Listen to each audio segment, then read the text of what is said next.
하나님의 말씀 신약성경 갈라디아서 1장 6절부터 10절까지 한 절씩 교독하십니다. 그리스도의 은혜로 너희를 부르신 이를 이같이 속히 떠나 다른 복음을 따르는 것을 내가 이상하게 여기노라.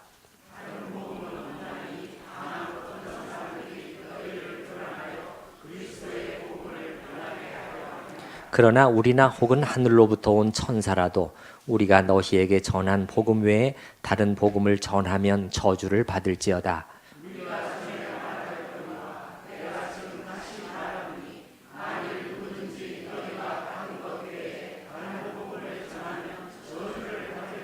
함께 읽습니다. 이제 내가 사람들에게 좋게 하랴 하나님께 좋게 하랴 사람들에게 기쁨을 구하랴. 내가 지금까지 사람들의 기쁨을 구하였다면 그리스도의 종이 아니니라. 아멘.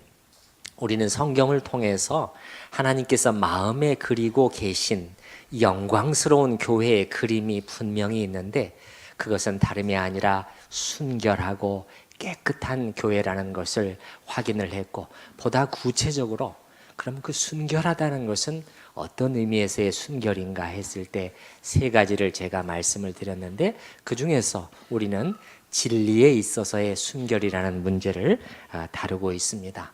사도들이, 바울 사도를 비롯해서 사도들이 이 문제를 결코 소홀히 여기고 있지 않는 것을 봤고, 교회의 지도자들에게는 무엇보다도 진리에 있어서 교회와 양떼를 지킬 것을 주문하고, 슬그머니 잘못된 교리가 끼어 들어오는 것을 절대 용납해서는 안 된다는 그 의무를 부여하고 있는 것을 봤습니다. 무엇보다도 우리 주 예수님을 생각을 우리가 해봤을 때, 그분께서 이 땅 위에 사시면서 복음을 전하실 때 이 문제에 있어서만큼은 절대 양보하지 않으신 것을 봤어요. 왜 그러냐면 그냥 예수면 되는 것이 아니라는 것이죠. 어떤 예수를 믿느냐가 구원을 좌우하기 때문에 그게 진리의 내용이 되는 것이죠. 지난번에 잠깐 읽어드렸습니다마는 요한복음 8장 24절, 너희가 만일 내가 그인 줄 믿지 아니하면 너희 죄 가운데서 죽을 것이다. 너희 죄 가운데서 죽고 말 것이다. 그 말은 구원을 못 받는다는 말이죠. 어떻게 되면 내가 그인 줄 믿지 아니하면, 내가 그인 것을, 그 앞절을 살펴보면 내용이 파악이 되죠. 위로부터 나신 하나님의 아들인 그 예수인 것을, 그 어떤 예수인가가 또한 중요하다는 것이죠. 그렇기 때문에 예수님은 이 부분을 가장 분명하게 다양한 방법으로 선포하셨고, 그로 인해서 많은 고통을 받으셨다는 것을 우리가 보았습니다. 우리가 예배 시작 때 그 순서에 보시게 되면은 묵도를 드리고, 그 다음에 첫 찬송가, 바로 그 다음에 나오는 게 여러분 뭐죠? 신앙 고백, 그래서 사도신경 이렇게 되어 있지 않습니까? 오늘은 잠깐 사도신경에 관한 말씀을 조금 좀 드리고 넘어가려고 그래요. 여러분이 우리가 왜 이렇게 예배 시작 초두에 뒤쪽에 하지 않거든요. 왜 앞쪽에 사도신경을 고백을 하는가? 이게 사실은 진리와 관련되어 있는 것이에요. 우리가 말하는 진리의 순결과 관련되어 있는 것입니다. 사도신경은 은혜를 받기 위해서, 사실은 은혜와 감동을 받기 위한 고백보다는 진리를 분명하게 선포하고 시작하는 것입니다. 우리가 믿는 바는 이것입니다. 한 교회로서, 한 지체로서 우리는 이 믿는 바 위에 서 있습니다 라는 고백이죠.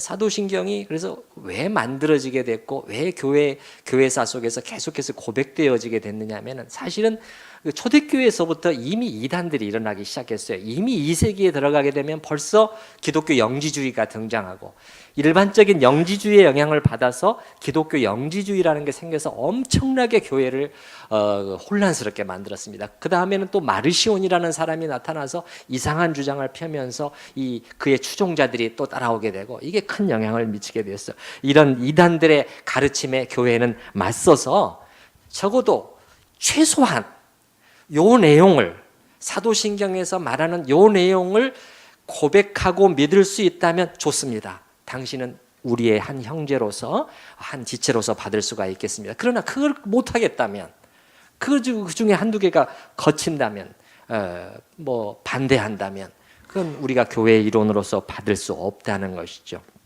그래서 사도신경이라고 되어 있지만 사도들이 직접 쓴 것은 아닙니다. 맨 처음에 나타난 이 형태가 2세기 중엽쯤에 나타났으니까 사도들이 다 세상을 뜬 다음이죠. 그럼 사도신경이라는 것은 뭐냐?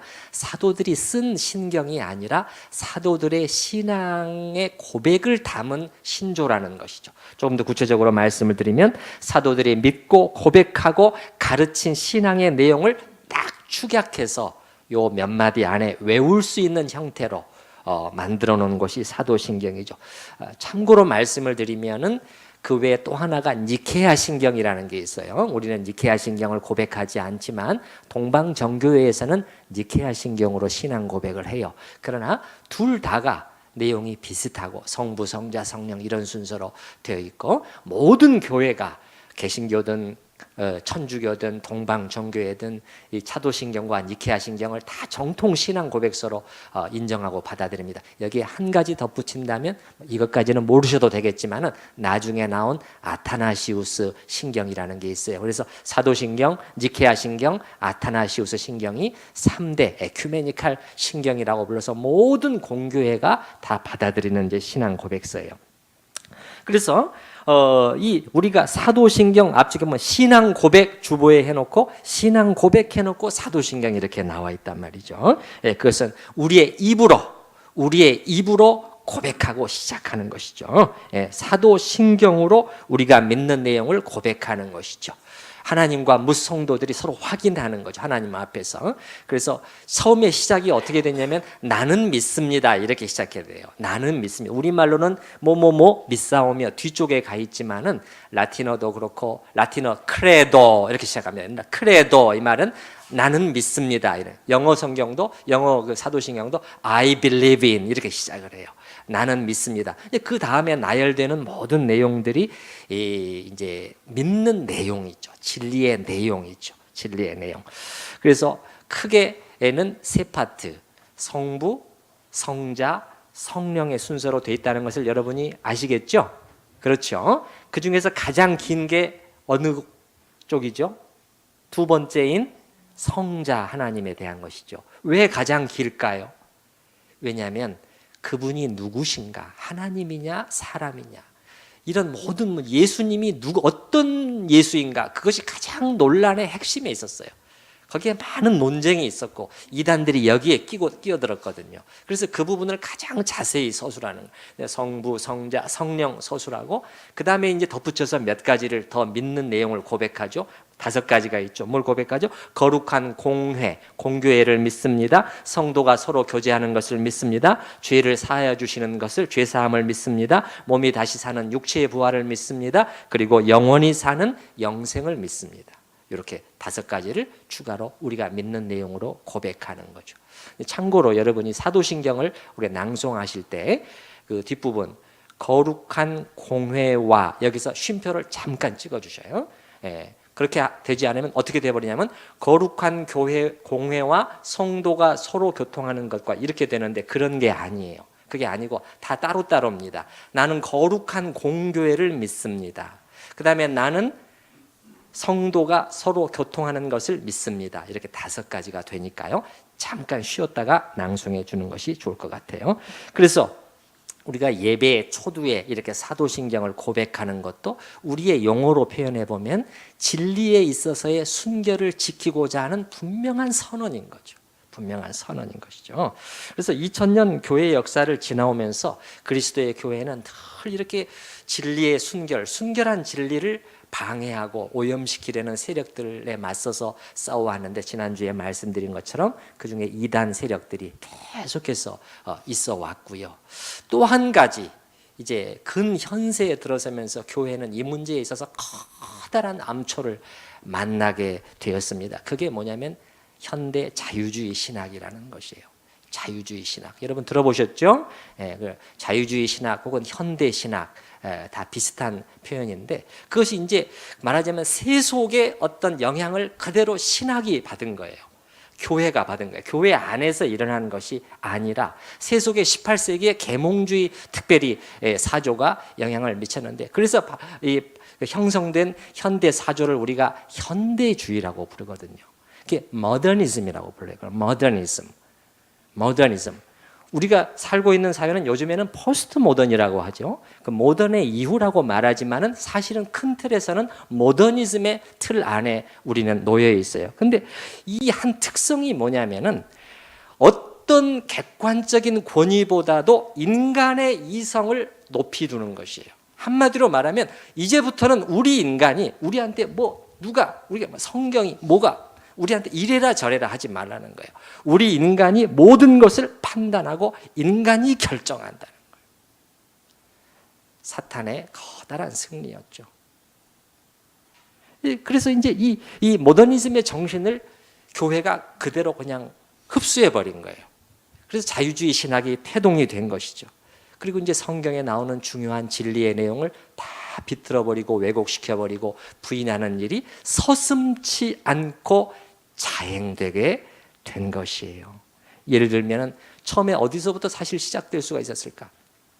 결국은 다 성경을 우리가 믿다 보면 이런 자유주의 신학에서 말하는 것을 결국 받아들일 수가 없기 때문에 성경의 부인을 성경을 가장 먼저 공격하는 거죠. 그래서 우리가 믿는 것처럼 성경은 하나님의 계시의 말씀으로서 오류가 없다는 이 신념을 치고 들어오는 것입니다. 그렇게 했어요. 그래서 사실은 인간이 여러 자료를 참고해서 쓰다 보니까 그냥 뭔가 좀 오류도 얼마든지 있을 수 있는 책이다. 이렇게 이제 싹 바꿔버렸어요. 그 다음부터는 여러분 얼마나 요리하기가 쉽습니까? 얼마든지 성경이 잘못됐다고 말해버리면 성경에서 말한 내용을 얼마든지 부인할 수 있는 근거를 만들어 놓은 것이죠. 예. 그래서 이제 그리스도의 신성을 벌써 이제 여기서 부인하기 시작하는 거죠. 예수님께는 신성과 인성, 이 그리스도의 양성교리라는 것이거든요. 100% 신성, 100% 인성이라는 것이 그리스도의 교회가 그동안에 철저하게 유지해왔던 정통 이 신앙의 내용인데, 여기서 신성은 없애버려요. 인성만 부각시키는 것입니다. 그래서 예수님을 어떻게 만들어버려요?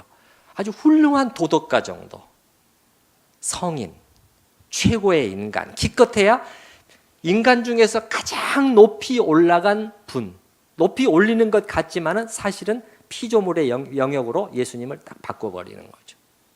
태초부터 계신 하나님, 그럴 수는 없다는 것이죠. 성경이 그렇게 명백하게 증거하고 있는 내용, 예를 들어서 제가 읽어볼게요. 로마서 9장 5절. 저는 그리스도는 만물 위에 계셔 세세의 찬양을 받으실 하나님이시니라. 만물 위에 계셔 세세의 찬양을 받으실 하나님이시라는 이 성경 말씀을 가볍게 제껴버리는 거죠. 그게 자유주의 신학이에요. 또 조금 이따 더 말씀드리겠습니다만은 예수만이 유일한 구원의 길, 이거 부인하고, 동정녀 탄생 부인해버리고, 현대 신학이 태동되면서 벌써 이 문제를 걸고 들어왔습니다. 어떻게 과학적으로 남녀 관계에 의하지 않고 어떻게 임신이 될 수 있느냐는 거예요. 그래서 과학을 가지고 들어오는 거죠. 그래서 이 현대 자유주의 신학의 아버지라고 불리는 사람이 독일의 슐라이에르마허라는 사람이에요. 그가 그리스도의 동정녀 탄생을 부인하고 자연 탄생을 주장을 했죠. 그리스도는 남녀 관계에 의해서 임신이 된 것이라는 거예요.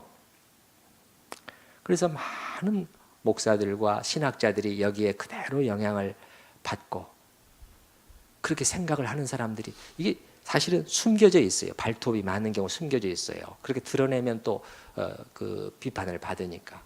그분들은 교회에 가서는 사도신경의 내용을 고백을 하면서도 성령으로 잉태하사 동정녀 마리아에게 나시고 고백을 하면서도 마음속으로는 부인하게 되는 것이죠. 참으로 오늘 일일이 다 말씀드릴 수는 없습니다만은 이 현대 자유주의 신학이 하나님의 교회에 끼친 폐해는 이루 말로 할 수 없이 컸습니다.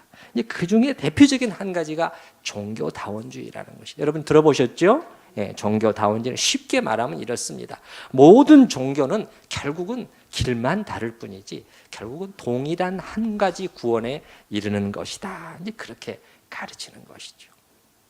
예를 들어서 저명한 가톨릭 신학자요 신부인 파니카라는 사람 한 말을 한번 읽어드려 볼게요. 그게 뭐냐면 하나님과 힌두교의 브라만 결국은 같은 신이라는 거예요. 브라만은 범, 모든 것 그런 뜻이거든요. 그래서 뭐라고 말하냐? 만물이 그에게서 나오고 브라만에게서 나오고 브라만이 만물을 유지하고 또 만물은 브라만에게로 돌아간다. 왜냐? 여호와 하나님이나 브라만이나 뭐가 다르냐? 이런 식인 것이죠. 개신교 신학자인 존 히근, 미국 클레어몬트 신학대학원의 종교철학 교수인데 클레어몬트 신학대학원을 졸업한 분들이 우리 한국에 많은 신학교의 교수가 되어 있는데 그분이 쓴 책의 이름이 하나님은 많은 이름을 가지고 있다. 이름만 다를 뿐이라는 거예요. 하나님, 알라, 라마, 또 힌두교의 크리슈나 이름만 다를 뿐이라는 것이죠. 근데 물론 이 다원주의적인 신학을 주장하는 분들이 다 딱 한 가지만 주장하는 것은 아니에요. 스펙트럼이 조금 있습니다. 굉장히 강한 강도, 어떤 경우는 조금 약하기도 해요. 지금 약하게 주장하는 분들은 요즘 이제 포괄주의라는 것을 또 이렇게 설명을 하기도 하는데, 그러나 공통점이 한 가지는 결국은 한 가지 공통점이 있어요. 그것은 예수 그리스도 구원의 유일성, 그 외에는 없다. 그것을 부인해버리거나 살짝 비틀어서 애매모호하게 만들어버려요. 애매모호하게 만들어버려요. 근데 사실은 하나님께는 이 부분이 너무도 중요하잖아요. 하나님께서는 이 부분을 성경에서는 가장 명확한 언어로 표현해 주셨거든요. 하나님께서는 너무너무 중요한 핵심적인 사항은 분명한 언어로 또 다시 여기저기서 수도 없이 많이 강조해 주셔요. 예수님 자신이 나로 말미암지 않고는 아버지께로 올 자가 없느니라. 사도 베드로는 다른 이로서는 구원을 얻을 수 없나니 브라만이나 알라나 그게 아니라 크리슈나나 그 이름으로 구원을 얻을 수 없다. 천하 인간의 구원을 얻을 만한 다른 이름을 우리에게 주신 일이 없음이니라. 너무도 분명하게 말씀해 주셨는데도 이걸 틀어버린단 말이에요. 그래서 이제 또 둘 다 가능하다. 어떤 예수의 또 어떤 그 포괄주의라는 것은 뭐냐면은 그 기독교만이 절대 유일의 아주 핵심적인 구원의 종교다. 그러면서 거기다가 그런데 또 다른 종교를 통해서도 구원을 받을 수 있다. 이렇게 자꾸 그 끝을 살짝 이렇게 물타기를 시도를 하는 것이죠. 그래서 아주 그냥 혼동스럽게 만들어요. 혼동스럽게. 여러분, 순결이라는 게 무엇일까요? 티나 주름 잡힌 것이나 이런 것들이 없이 이게 순결이잖아요. 깨끗해야 되는 거예요. 그거죠. 하나님께서 우리에게 주신 이 하나님의 정직한 말씀을 전혀 왜곡하지 아니하고 가감하지 아니하고 그대로 유지해내는 것이 교회의 중요한 임무, 사명이거든요. 미션이거든요. 근데 그거를 못하게 틀어버리는 것이죠. 그런데요, 오늘 제가 조금 이 부분을 조금 이제 중요한 부분을 좀 설명을 드리려고 하는데, 이렇게 다원신학적인 견해를 고집하는 분들이 들고 나오는 단골 메뉴 중에 하나가 뭐냐면 소위 관용의 정신이에요. 관용의 정신. 우리를 공격하는 우리와 같은 예수님 외에는 없다라고 말하면 관용 정신이 부족하다는 거예요. 예, 그건 독선과 아집이래. 매우 교만한 태도라는 거예요. 어떻게 사람이 자기만이 옳다고 알 수 있느냐는 거예요. 그럼 또 이런 말을 들으면 많은 그리스도인들이 흔들려요. 정말 그런가? 예를 들어서 조금 전에 말씀드린 파니카라는 신학자가 한 말을 읽어드려 볼게요. 제일 먼저 눈에 띄는 것은 이러한 입장이, 우리와 같은 그러한 입장이 타인에 대한 편협, 교만, 경멸이라는 명백한 위험성을 지니고 있다는 사실이다. 왜냐하면 우리야말로 진리편에 속한다고 주장하기 때문이다. 그의 종교 간의 대화라는 책에서 한 말이에요.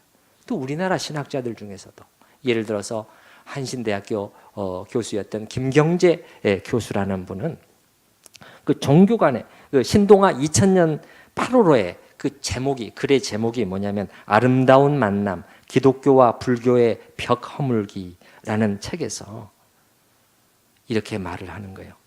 이제는 시대가 바뀌었지 않느냐. 이제는 종교들이 서로 대화를 시도하고 더 이상 자기만이 옳다고 고집하는 그러한 시대는 지났다는 거예요. 그런데 일부 닫힌 종교들이 있다는 거예요. 다른 종교들은 다 뭐 오케이 다 맞죠. 당신도 맞고 우리도 맞는 거 아닙니까? 굉장히 좋게 들리죠. 근데 일부 닫힌 종교들이 있다는, 그게 대표적인 게 셈족계의 종교라는 것인데 그게 유대교와 기독교라는 거예요.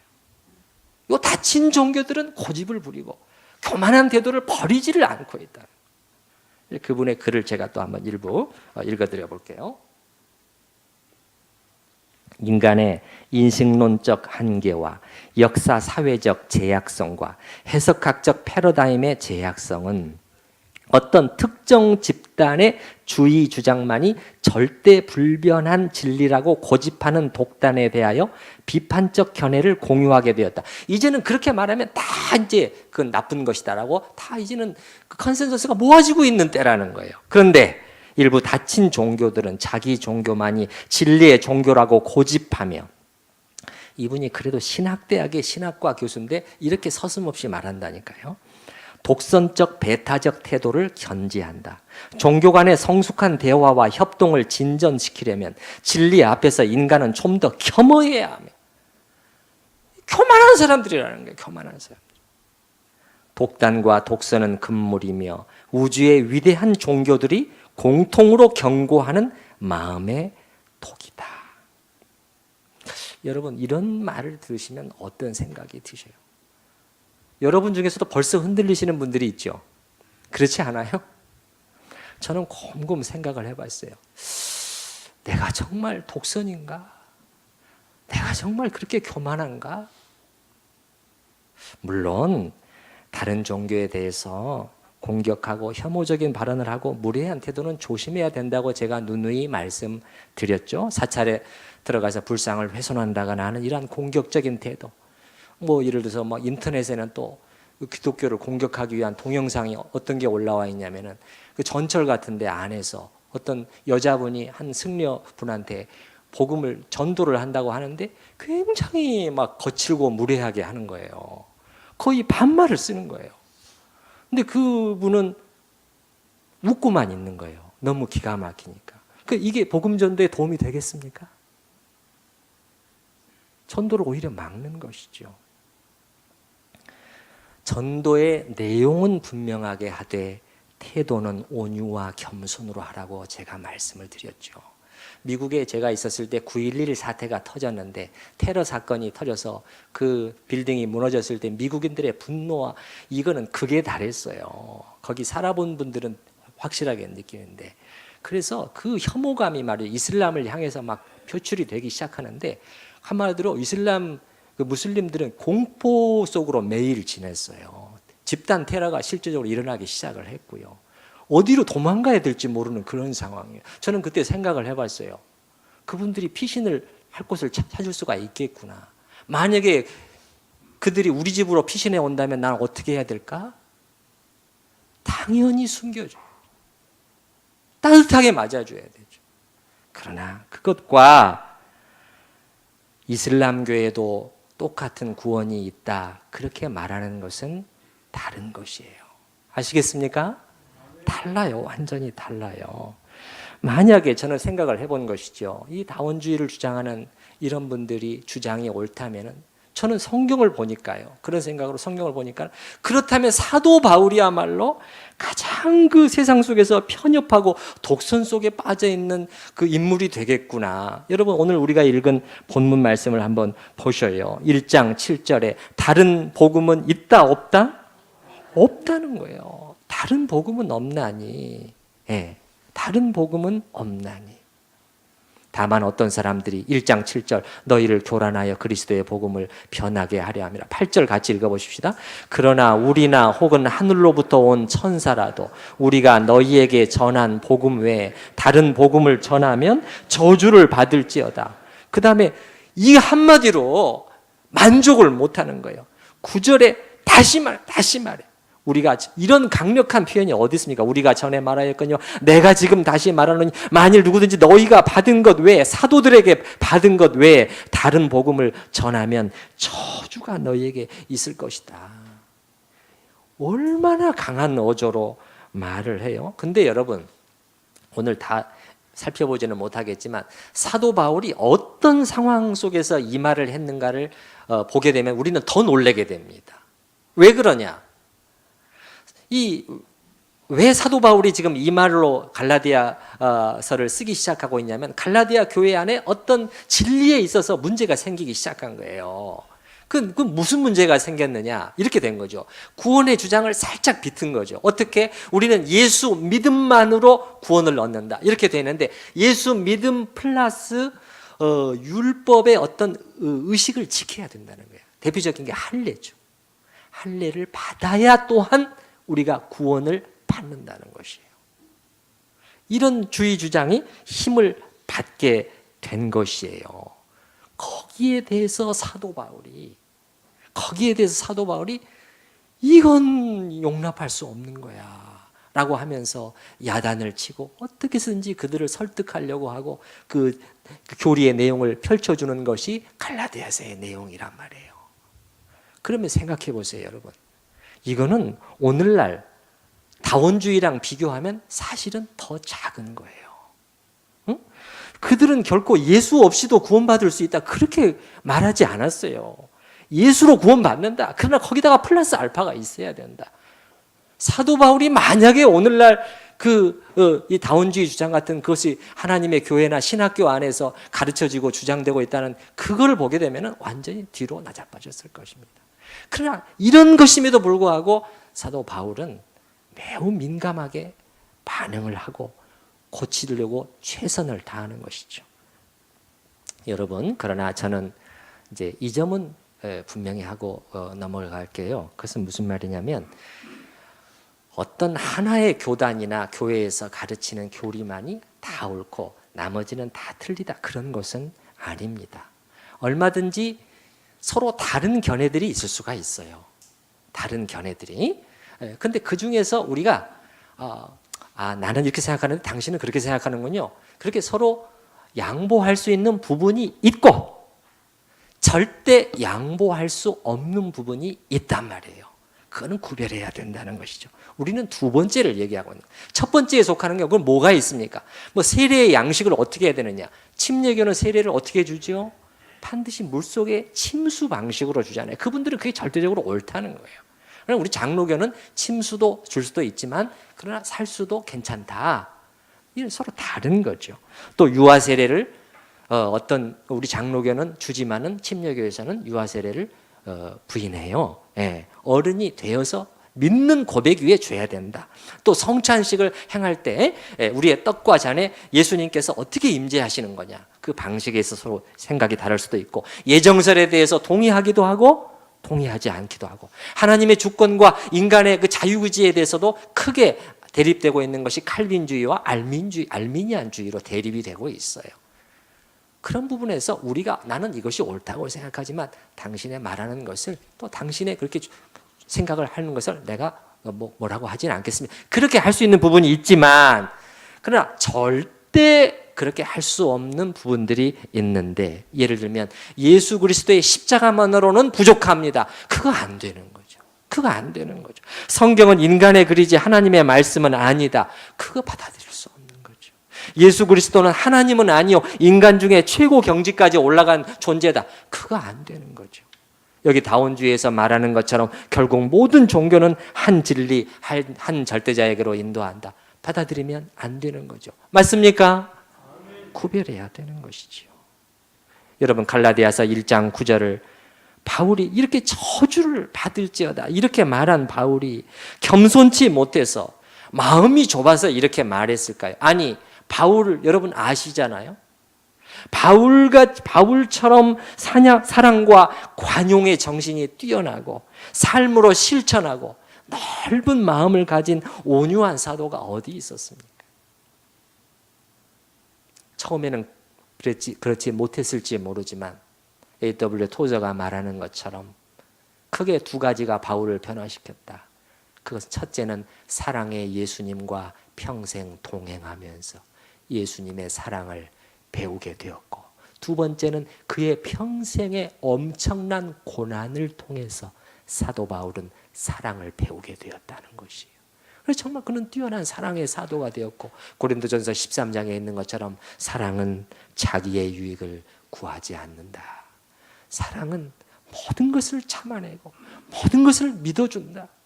모든 것을 바라고 모든 것을 견딘다. 우리는 그것을 말로 고백할지 모르지만 사도 바울은 삶으로 살아내며 고백한 사람이었어요.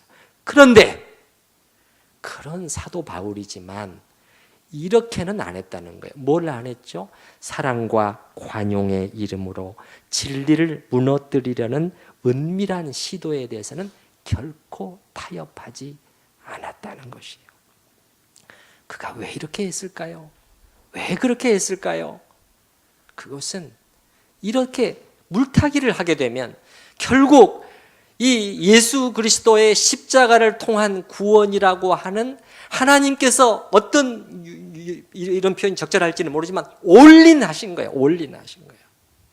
하나님이 올인하신 이 핵심적인 복음의 진리를 왜곡시켜 버리는 것이기 때문에 안 된다.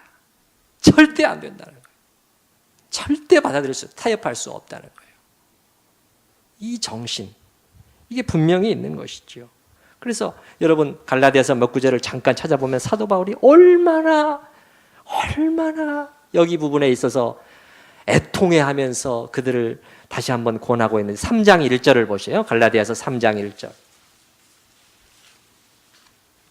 어리석도다 갈라디아 사람들아, 예수 그리스도께서 십자가에 못 박히신 것이 너희 눈앞에 밝히 보이거늘 누가 너희를 꾀더냐?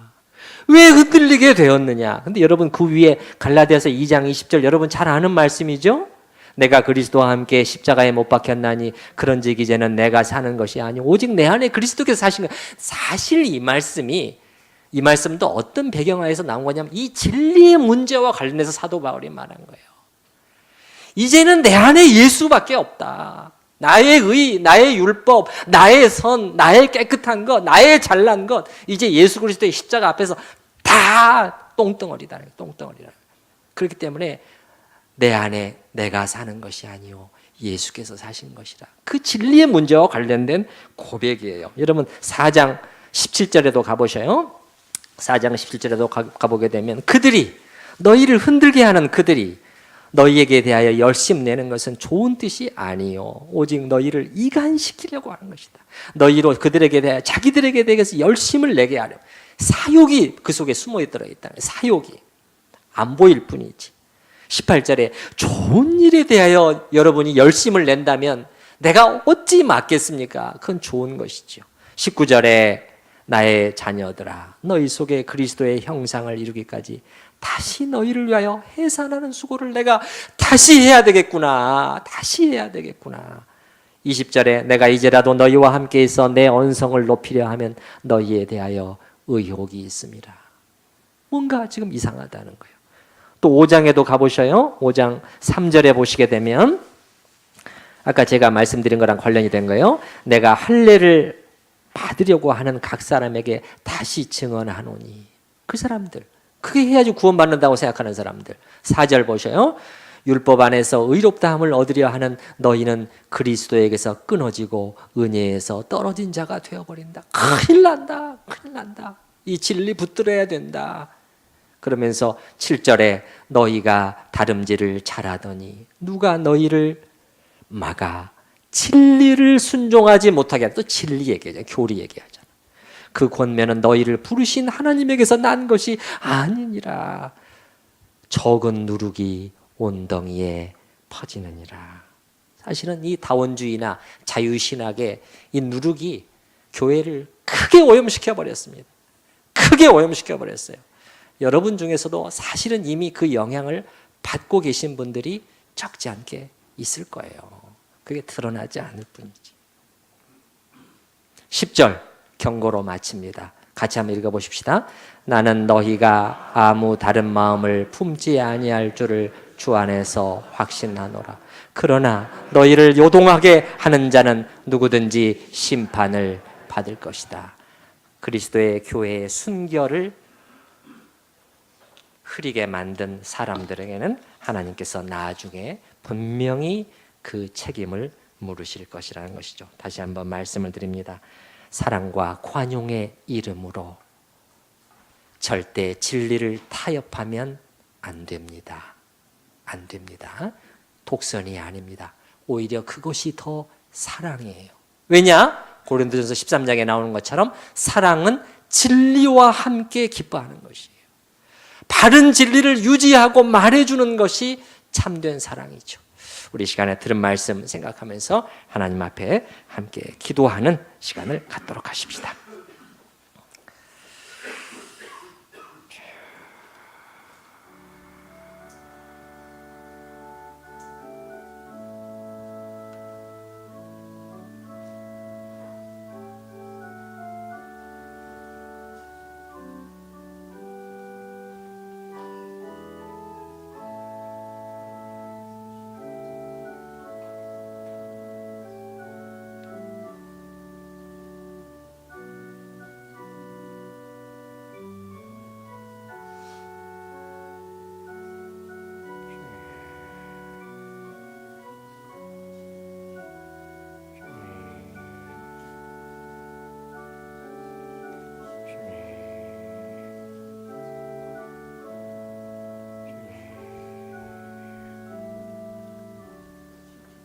감사하신 주님, 주의 말씀을 통하여 참으로 그리스도의 교회, 그 진리를 흔드는 수많은 요소들이 우리를 둘러싸고 있다는 것을 다시 한번 보게 하시고 또 경계의 마음을 갖게 하시니 감사드립니다.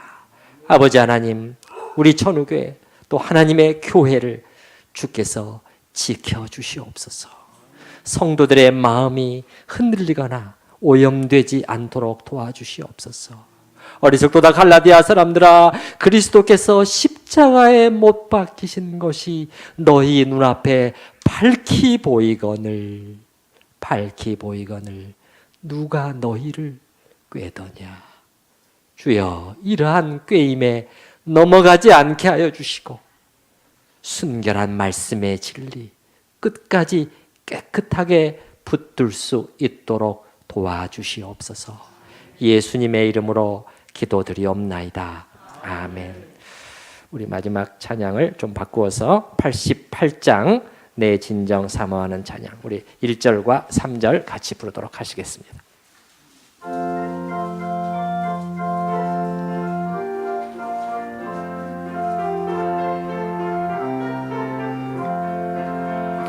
내 진정 사모하는 친구가 되시는 구주 예수님은 아름다워라. 산 밑에 백합화요 빛나는 새벽별, 주님 영원할 길 아주 없도다. 내 맘이 아플 적에 그리로 되시며 나 외로울 때 좋은 친구라.